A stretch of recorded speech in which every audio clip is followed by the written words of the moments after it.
Assalamualaikum warahmatullahi wabarakatuh. Yang saya hormati Ibu dosen pengampu mata kuliah Fisiologi Hewan, Ibu Syukria, MSc, dan teman-teman sekalian. Sebelumnya saya memperkenalkan diri. Nama saya Rifani Sahara dari kelas Biologi 2.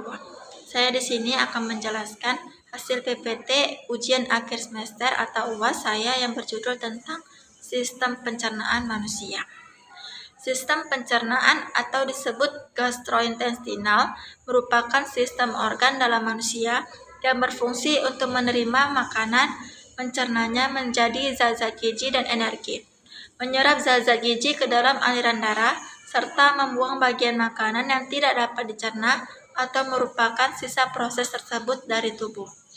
Nah, di sini ada sistem pencernaan manusia yang terdiri dari beberapa organ, yaitu rongga mulut, esofagus, lambung, usus halus, usus besar, rektum, dan anus. Nah, di sini ada fungsi sistem pencernaan. Fungsi sistem pencernaan yang pertama untuk melunakkan makanan, mendorongnya sepanjang saluran cerna, mencampurnya dengan empedu dari hati dengan enzim-enzim pencernaan. Yang kedua, menyediakan makanan, air, dan elektrolit yang dibutuhkan oleh sel-sel tubuh melalui proses pencernaan. Rongga mulut. Mulut merupakan jalan masuk untuk sistem pencernaan. Bagian dalam dari mulut dilapisi oleh selaput lendir. Pengecapan dirasakan oleh organ perasa yang terdapat di permukaan lidah. Pengecapan relatif sederhana terdiri dari manis, asam, pahit, dan asin. Penciuman dirasakan oleh saraf olfaktorius di hidung dan lebih rumit terdiri dari berbagai macam bau. Pencernaan dalam rongga mulut terdiri dari dua pencernaan. Pencernaan yang pertama yaitu pencernaan mekanik. Pencernaan mekanik merupakan pengunyahan oleh gigi atau mencampur makanan dengan air ludah sehingga terbentuk bolus. Yang kedua, pencernaan kimiawi. Pencernaan kimiawi merupakan pemecahan zat pati atau amilum oleh amilase menjadi maltosa. Esofagus. Esofagus merupakan saluran yang menghubungkan antara rongga mulut dengan lambung. Pada ujung saluran esofagus, setelah mulut terdapat daerah yang disebut faring. Pada faring terdapat klep, yaitu epiglotis, yang mengatur makanan agar tidak masuk ke trakea atau tenggorokan. Fungsi esofagus berfungsi untuk menyalurkan makanan ke lambung. Agar makanan dapat berjalan sepanjang esofagus, terdapat gerakan peristaltik sehingga makanan dapat berjalan menuju lambung. Nah, di sini ada lambung. Lambung atau ventriculus berupa suatu kantong yang terletak di bawah sekat rongga badan. Fungsi lambung secara umum untuk tempat di mana makanan dicerna dan sejumlah kecil sari-sari makanan diserap. Struktur lambung. Struktur lambung terdiri dari 4 lapisan. Lapisan pertama, lapisan peritoneal. Lapisan peritoneal yang merupakan lapisan merosa. Yang kedua, lapisan otot. Lapisan otot terdiri dari 3 lapisan. Lapisan pertama, lapisan longitudinal yang bersambung dengan esofagus. Yang kedua, lapisan sirkuler yang paling tebal dan terletak di pilorik membentuk sphincter. Yang ketiga, lapisan oblik. Lapisan oblik yang terdapat pada bagian fundus dan berjalan mulai dari orifisium kardiak membelok ke bawah melalui kurvatura minor. Lapisan yang ketiga, lapisan subkosa. Lapisan subkosa terdiri dari jaringan areolar yang banyak mengandung pembuluh darah dan limpa. Yang keempat, lapisan mukosa. Lapisan mukosa berbentuk rugae atau kerutan dilapisi epitelium silindris yang mensekresi mukus. Nah, di sini ada usus halus. Usus halus atau disebut usus kecil merupakan bagian dari saluran pencernaan yang terletak di antara lambung dan usus besar.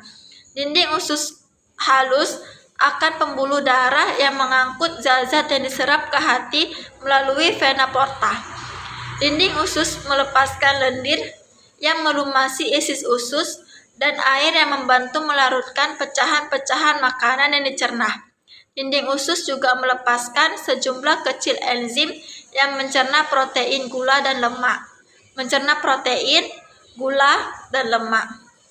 Nah, di sini juga ada struktur usus halus. Struktur usus halus terdiri 3 bagian yang paling utama, yaitu ada duodenum, jejunum, dan ileum. Nah, duodenum itu atau disebut usus 12 jari merupakan bagian pertama dan terpendek dari usus halus. Duodenum memiliki bentuk melengkung seperti huruf C dengan panjang 20-25 cm dan memanjang mengelilingi organ pankreas. Fungsi duodenum berfungsi sebagai tempat awal penyerapan makanan.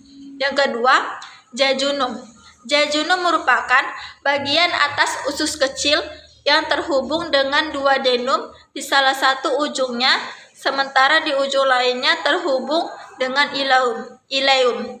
Fungsi jejunum tidak berbeda jauh dengan fungsi ileum yang berfungsi untuk melanjutkan proses penyerapan nutrisi ke dalam aliran darah.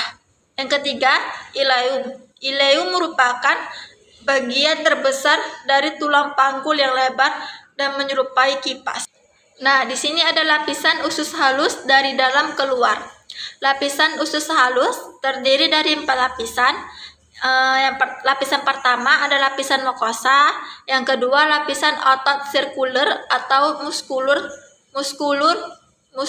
sikuler, yang ketiga lapisan otot memanjang atau muskulus longitudinal, yang keempat lapisan serosa. Nah, lapisan mukosa ini merupakan lapisan basah yang berkontrak dengan lingkungan eksternal yang terdapat pada saluran pencernaan, rongga hidung, dan rongga tubuh lainnya. Pada rongga mulut, lapisan ini dikenal dengan oral mucous membran atau oral mucosa. Nah, yang kedua ada lapisan musculus circular, merupakan lapisan otot polos yang memisahkan antara tunika mukosa dengan tunika submukosa. Nah, yang ketiga ada lapisan otot memanjang, dan yang keempat ada lapisan serosa. Lapisan serosa atau disebut visceral peritoneum merupakan lapisan yang berada paling luar dari lambung. Lapisan ini berfungsi untuk mengurangi gaya gesekan. Lambung sering mengalami berbagai gesekan dengan organ lain di sekitar sistem pencernaan. Nah, di sini ada usus besar. Usus besar atau kolon dalam anatomi merupakan bagian usus antara usus buntu dan rektum. Fungsi utama organ ini untuk menyerap air dari feses. Banyaknya bakteri yang terdapat di dalam usus besar berfungsi untuk mencerna beberapa bahan dan membantu penyerapan zat-zat gizi. Bakteri berfungsi untuk membuat zat-zat penting seperti vitamin K. Bakteri ini penting untuk fungsi normal dari usus. Nah, di sini ada struktur usus besar. Struktur usus besar terdiri dari 5 bagian. Yang pertama, ada kolon ascendens atau kanan. Yang kedua, kolon transversum. Yang ketiga, kolon descendens atau kiri. Yang keempat, kolon sigmoid yang berhubungan dengan rektum. Yang kelima, rektum. Nah, kolon ascendens merupakan usus besar yang menanjak. Kolon ascendens merupakan bagian paling besar dari usus besar, terletak di dasar perut kanan bawah dan ujungnya berakhir di samping hati. Berbeda dengan sekum, kolon ascendens memiliki tugas lain, yaitu untuk menyerap air maupun nutrisi yang sebelumnya terlewatkan oleh usus halus. Yang kedua ada kolon transversum. Kolon transversum berarti usus besar yang melintang horizontal dari kanan ke kiri. Bagian yang lokasinya membentang dari sisi kanan ke kiri. Perut ini masih terhubung langsung dengan kolon ascendens. Kolon transversum juga merupakan bagian usus besar yang langsung menempel dengan perut karena direkatkan oleh jaringan omentum. Yang ketiga, colon descendant. Colon descendant berarti usus besar yang menurun. Setelah makanan melewati colon transversum, makanan akan diteruskan ke colon descendant yang diletakkan di sisi perut sebelah kiri. Bagian colon ini bertugas untuk menampung feses sementara sebelum diteruskan ke bagian rektum. Yang keempat, colon sigmoid. Terusan dari colon descendant merupakan kolom sigmoid yang bentuknya mirip huruf S. Bagian usus besar ini berukuran pendek dan kerap terjadi kontraksi yang kuat agar feses dari kolon descendant bisa dikeluarkan melalui anus. Yang kelima, ada rektum. Rektum merupakan bagian akhir usus besar sebelum feses dikeluarkan lewat anus. Selain dilapisi mukosa dan pembuluh darah, rektum juga memiliki saraf yang berhubungan dengan otak, sehingga seseorang bisa mengendalikan kontraksi saat buang air besar atau BAB. Nah, di sini ada rektum. Rektum merupakan sebuah ruangan yang berawal dari ujung usus besar atau setelah kolon sigmoid dan berakhir di anus. Organ ini berfungsi sebagai tempat penyimpanan sementara feses. Biasanya rektum ini kosong karena tinja disimpan di tempat yang lebih tinggi, yaitu pada colon descendens. Jika colon descendens penuh dan tinja masuk ke dalam rektum, maka timbul keinginan untuk buang air besar atau BAB.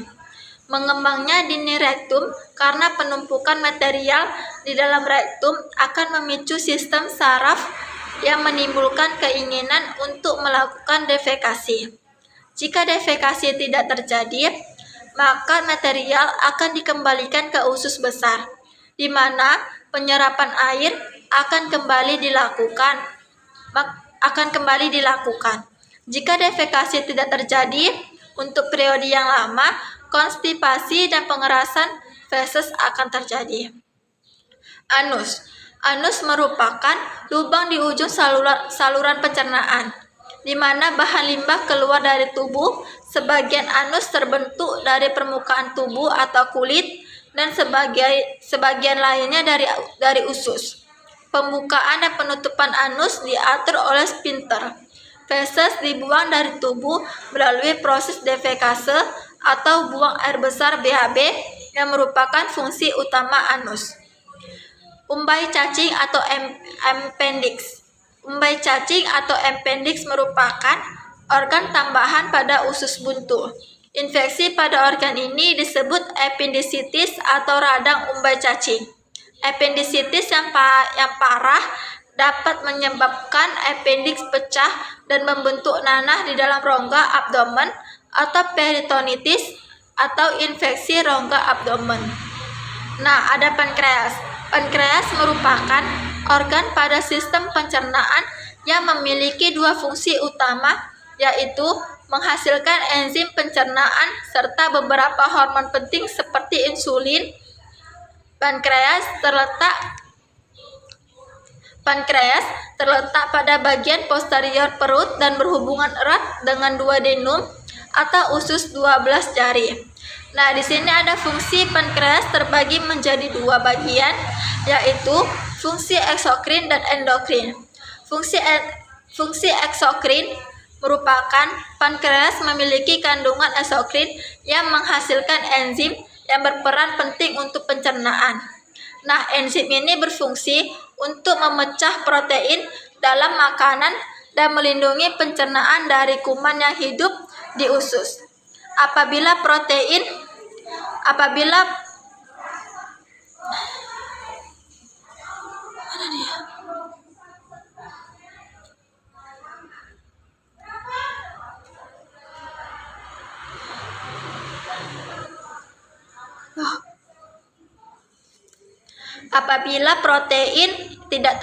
tidak dicerna dengan baik, bisa menyebabkan alergi pada tubuh seseorang.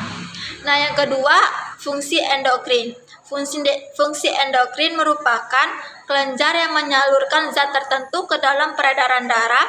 Fungsi kelenjar endokrin pada pankreas berfungsi untuk menghasilkan hormon insulin dan glukagon. Hormon insulin berguna untuk mengikat glukosa dari darah untuk dibawa ke berbagai jaringan di dalam tubuh agar bisa dilakukan sebagai energi. Akan bisa digunakan sebagai energi. Pankreas mengeluarkan hormon ini untuk menurunkan glukosa darah ketika kadarnya lebih tinggi. Sementara itu, kelebihan glukosa di dalam tubuh akan disimpan sebagai glikogen. Glikogen di dalam jaringan otot dan hati. Glikogen berguna sebagai cadangan energi saat tubuh membutuhkan energi ekstra. Kandung empedu. Kandung empedu merupakan organ berbentuk buah pir yang dapat menyimpan sekitar 50 mili empedu yang dibutuhkan tubuh untuk proses pencernaan. Pada manusia, panjang kandung empedu sekitar 7-10 cm dan berwarna hijau gelap. Bukan karena warna jaringannya, melainkan karena warna cairan empedu yang dikandungannya. Organ ini terhubungkan dengan hati dan usus 12 jari melalui saluran empedu. Nah, kandung empedu juga memiliki fungsi yang berfungsi untuk menampung cairan yang telah disaring oleh ginjal dan akan dikeluarkan sebagai urin atau kencing. Seiring bertambahnya usia, kondisi kandung empedu juga akan berubah. Fungsinya juga akan menurun. Nah, di sini juga ada proses pencernaan. Proses pencernaan pada manusia terdiri dari 5 macam bagian. Yang pertama ada ingesti. Ingesti merupakan proses menaruh atau memasukkan makanan ke mulut, biasanya menggunakan tangan atau menggunakan alat bantu seperti garpu, sendok, sumpit, dan lain-lain. Yang kedua, pencernaan mekanik. Pencernaan mekanik merupakan proses mengubah makanan kecil dan lembut. Proses ini dilakukan secara sadar atau sesuai dengan keinginan kita. Yang ketiga, pencernaan kimiawi. Pencernaan kimiawi merupakan proses mengubah molekul-molekul zat makanan yang kompleks menjadi molekul-molekul yang lebih sederhana sehingga mudah dicerna. Pencernaan kimiawi dilakukan oleh enzim, asam, bile, dan air. Proses ini dilakukan secara tidak sadar karena yang mengaturnya adalah enzim. Yang keempat, penyerapan. Penyerapan merupakan gerakan nutrisi dari sistem pencernaan ke sistem sirkulator dan limpatik kapilaris melalui osmosis, transport aktif, dan difusi. Yang kelima, penyingkiran. Penyingkiran merupakan material yang tidak dicerna oleh traks pencernaan melalui defekasi. Kelenjar ludah. Kelenjar ludah terbagi 3 bagian. Yang pertama, kelenjar parotis terletak di sebelah bawah depan daun telinga, di antara otot prosesus mastoid kiri dan kanan dengan kulit pipi. Cairan ludah hasil sekresi dikeluarkan melalui ductus Stenson ke dalam rongga mulut. Yang kedua, kelenjar sublingualis terletak di bawah lidah, salurannya atau ductus rufus menuju lantai rongga mulut. Yang ketiga, kelenjar submandibularis. Kelenjar ini terletak lebih ke belakang dan ke samping dari kelenjar sublual.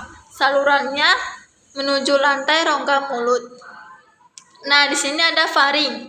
Faring merupakan organ yang menghubungkan rongga mulut dengan kerongkongan atau esofagus yang panjangnya lebih kurang 7 cm. Ada 3 bagian faring, yaitu yang pertama, nasofaring. Nasofaring merupakan bagian superior atau bagian yang sama tinggi dengan hidung. Yang kedua, orofaring. Orofaring bagian media, bagian yang sama dengan tinggi dengan mulut, terdapat pada amandel atau tonsil di dinding lateral orofaring. Yang ketiga, laryngopharynx. Laryngopharynx merupakan bagian inferior atau bagian yang sama tinggi dengan laring. Sekian dari presentasi saya.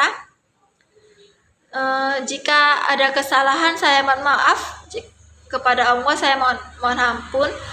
Saya akhiri. Wassalamualaikum warahmatullahi wabarakatuh.